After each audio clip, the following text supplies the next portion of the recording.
Videos para el maestro. Ciencias y tecnología, biología, primer grado. Bloque 3. 17. La manipulación genética. Biotecnología moderna. ¿Qué tal, maestros y maestras? Mi nombre es Tatiana Fiordelicio y en este material vamos a abordar la biotecnología. La biotecnología es un conjunto de técnicas que permiten utilizar organismos vivos o sus componentes subcelulares para producir sustancias, desarrollar procesos o proporcionar servicios. Así, la biotecnología tiene una larga historia que se remonta a la fabricación del vino, el pan, el queso, el yogurt. El descubrimiento de que el jugo de uva fermentado se convierte en vino, que la leche puede convertirse en queso o yogurt, o que puede hacerse cerveza fermentando soluciones de malta y lúpulo, fue el comienzo de la biotecnología hace miles de años. Estas aplicaciones constituyen lo que se conoce como biotecnología tradicional, que se basa en la obtención y utilización de los productos de ciertos microorganismos. Ahora tenemos un mayor conocimiento de lo que pasa dentro de las células y los organismos, por lo que la biotecnología moderna usa diferentes técnicas que han empleado estos conocimientos y que permiten utilizar y transformar productos a partir del uso de organismos como los organismos genéticamente modificados. Tomemos como ejemplo la biotecnología tradicional, el uso de levaduras para la fabricación de pan, cerveza, vino y queso.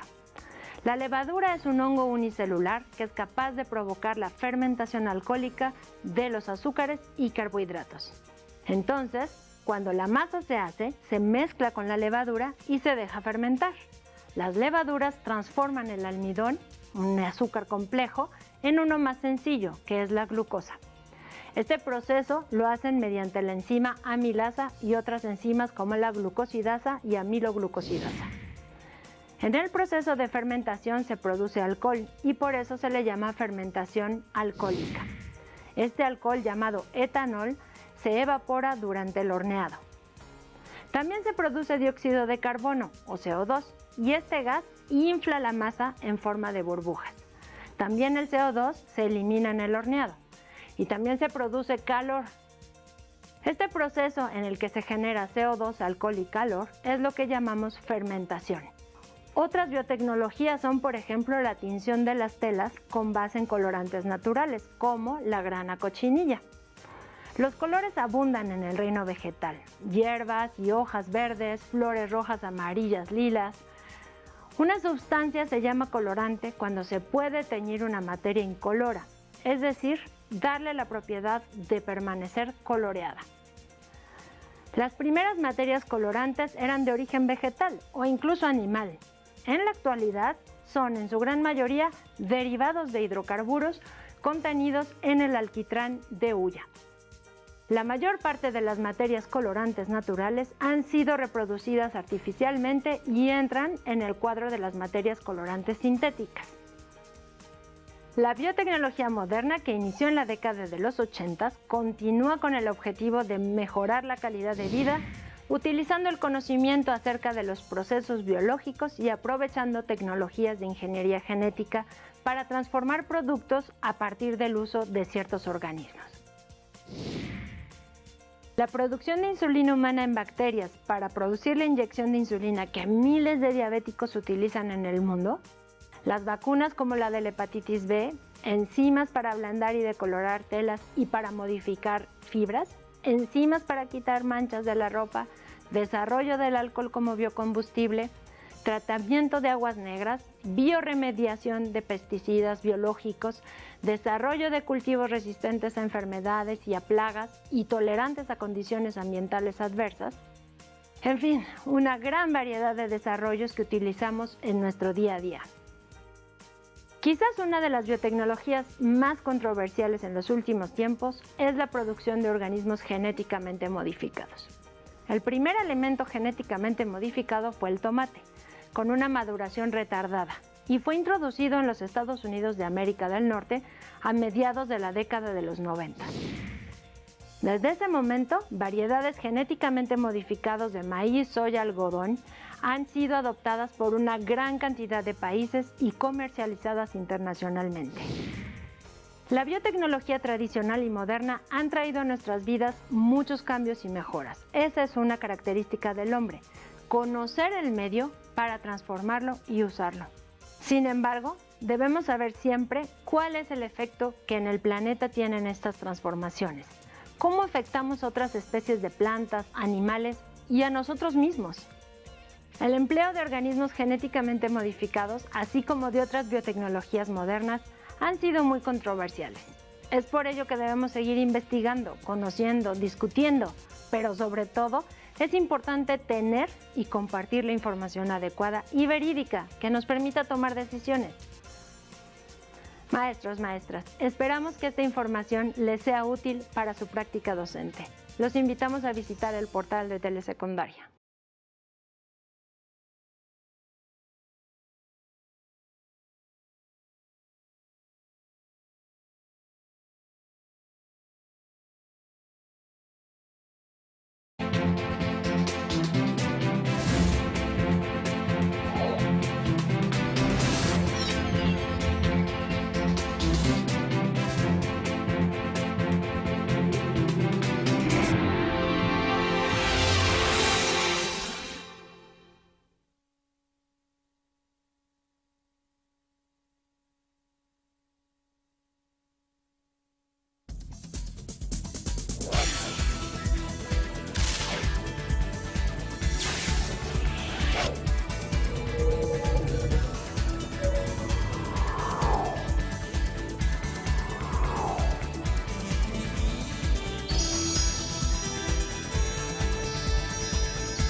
Programa 2. Atrapados en la tecnología. Mostrar la relación entre tecnología y formas de vida como tema para la escritura de un relato de ficción. ¿Cuáles crees que sean los avances tecnológicos en el futuro y cómo crees que afecten nuestra vida cotidiana? El internet, ¿no? Puede que nos ayude mucho, por ejemplo, alguna tarea en la escuela, en el hogar. El internet nos sirve para que todos los alumnos tengan una mejor comunicación y tengan una mejor información sobre varios temas. Los avances tecnológicos ahorita nos han dado, nos han afectado en cierta forma, porque haz de cuenta los robots hacen todo para, o sea, todo lo construyen en ellos, ya casi el ser humano no está constantemente en él. O sea, todos los productos, los robots lo hacen. La tecnología ha cambiado nuestras costumbres y la forma de comunicarnos. En este programa veremos algunos de estos cambios. Conversemos con un especialista para que comparta sus hipótesis sobre los cambios tecnológicos que nos esperan en un futuro. ¿Qué avances tecnológicos cree que existan en el futuro y cómo piensa que afectarán nuestra conducta y forma de vivir? Es muy preocupante cuando ves en documentales en la televisión y tal, las visiones del futuro son visiones del futuro realmente siempre muy tristes. A mí me gustaría hacer visiones del futuro que viera el desierto del Sahara convertido en un vergel, ¿no? Las selvas amazónicas convertidas en entornos sostenibles. Esta es la ciencia ficción que a mí me gustaría. Sí que es muy importante que los individuos nos demos cuenta que el futuro se crea en el presente. O sea, que el futuro no está escrito, el futuro lo escribimos nosotros. Entonces, si nosotros tomamos ahora una serie de decisiones e invertimos en una serie de procesos tecnológicos, iremos hacia un sitio. Si seguimos invirtiendo más en tecnologías de guerra que en tecnologías de paz, el futuro será un Irak multiplicado por todos los países del mundo menos el que ataca, ¿no? Si somos capaces de ver que nosotros podemos crear un futuro diferente, pues a lo mejor convencemos a quienes mandan que en lugar de invertir en tecnologías de guerra, pues inviertan en tecnologías que hagan la vida de los individuos más fácil, más fácil desde el punto de vista de todos, no solamente de quienes, pueden ir a la luna. Mientras hay gente que puede ir a la luna, hay gente que no puede comer. Un centro muy dinámico, evidentemente muy conectado con las tecnologías de la información y la comunicación, que pueda haber sistemas de interacción tanto presencial como desde fuera, que no necesitemos estar siempre allí, entonces el seguimiento de los alumnos pueda ser mucho más individualizado. Bueno, estos sistemas ya existen, que si el alumno pues no entrega un trabajo pueda recibir pues en su móvil un mensaje, oye, que te estás olvidando de este trabajo y tal, o sea que esté todo mucho más integrado. Con anterioridad, el periodo que transcurría entre el envío de una carta y la llegada de esta a su destinatario podía ser hasta de varios meses, incluso años. La tecnología poco a poco ha acortado el tiempo para la comunicación. En la actualidad, con el uso del correo electrónico es posible el envío de mensajes a cualquier parte del mundo de manera inmediata. Podemos comunicarnos al instante. En nuestro país, el servicio telefónico tardó varias décadas en tener una amplia cobertura, particularmente para las localidades más apartadas. Encontrabas filas en los teléfonos públicos.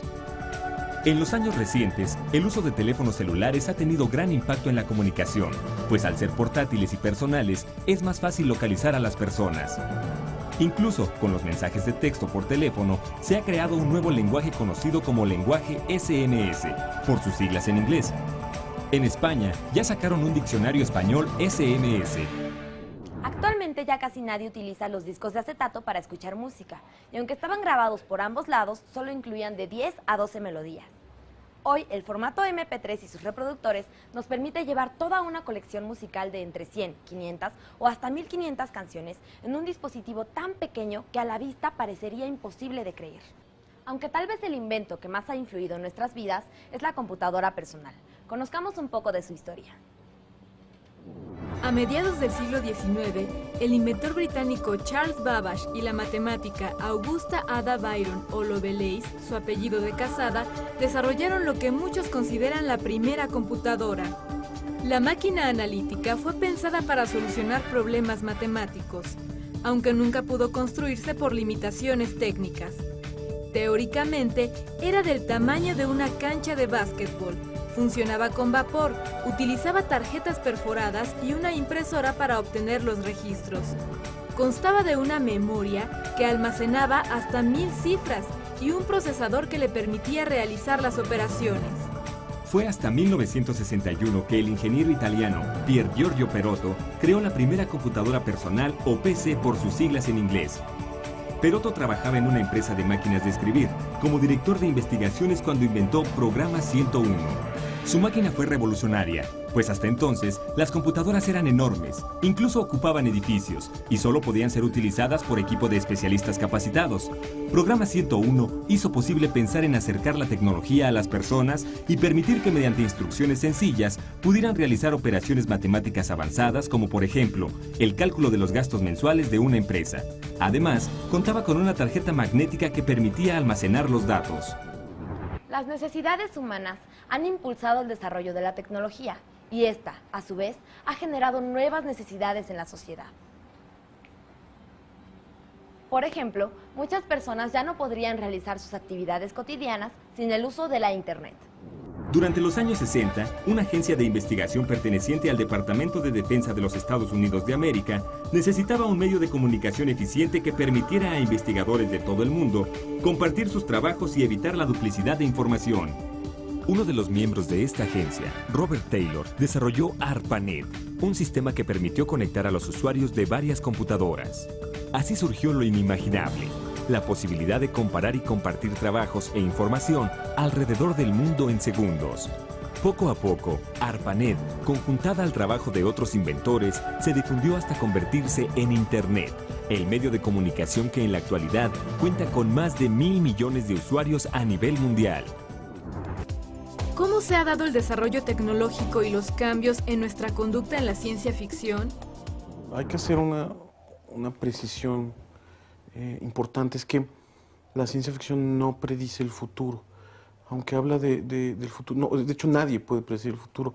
Lo que hace es observar el entorno del presente y hacer una perspectiva y crear escenarios de cómo podría, en las situaciones actuales, cómo podrían seguirse desarrollando en N tiempo hacia el futuro. Entonces, por eso y en ese sentido es que dentro de este género, en más de una ocasión los autores fundamentalmente los narradores de cuentistas y novelistas, han podido prever el impacto, la creación y el impacto de distintos desarrollos tecnológicos, pero hay que ser muy claros en que no son profetas ni pitonisas, ¿no? El ejemplo clásico de Julio Verne es que se habla, ¿no? de que habló del submarino y no de los aviones propiamente, pero los dirigibles con motores, etcétera.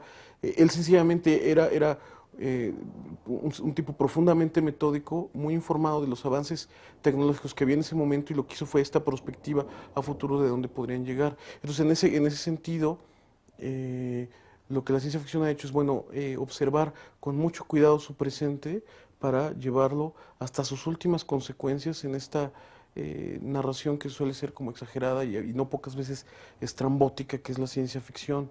Pero eso hay que tenerlo mucho en cuenta. O sea, no hay ninguna manera de predecir el futuro, pero la mejor herramienta que tenemos hasta ahora para hacer prospectiva y escenarios ha sido la ciencia ficción y sus historias y su manera de narrar. ¿Podrías darles alguna recomendación a los alumnos para que escriban su relato? En su aquí y en el ahora, de qué manera los afectan todas las tecnologías que nos rodean. De repente, cuando la palabra alta tecnología puede sonar como a cohetes espaciales y a laboratorios biotecnológicos, pero en realidad nuestras vidas las están afectando el teléfono celular, el internet, el email, la televisión por cable, todo este bombardeo informativo. Entonces, todas esas cosas, todas esas innovaciones tecnológicas que ni siquiera tienen que ir muy lejos, que para sus papás más de una de ellas eran impensables, afectan a nuestras vidas. Entonces lo que tiene que hacer es observar con mucho cuidado y luego imaginar, si lleváramos eso hasta sus consecuencias más exageradas, qué es lo que sucedería. Y entonces ahí, en ese camino imaginativo, podrán encontrar más de una cosa interesante de qué sucedería. Y bueno, ahí hay un montón de posibilidades, ¿no? De qué pasará el día que, pues no sé, que haya tal conexión que en cada paleta haya una conexión directa a internet, etcétera. Todas esas cosas son como las maneras por donde empiezas a encontrar estas historias, ¿no?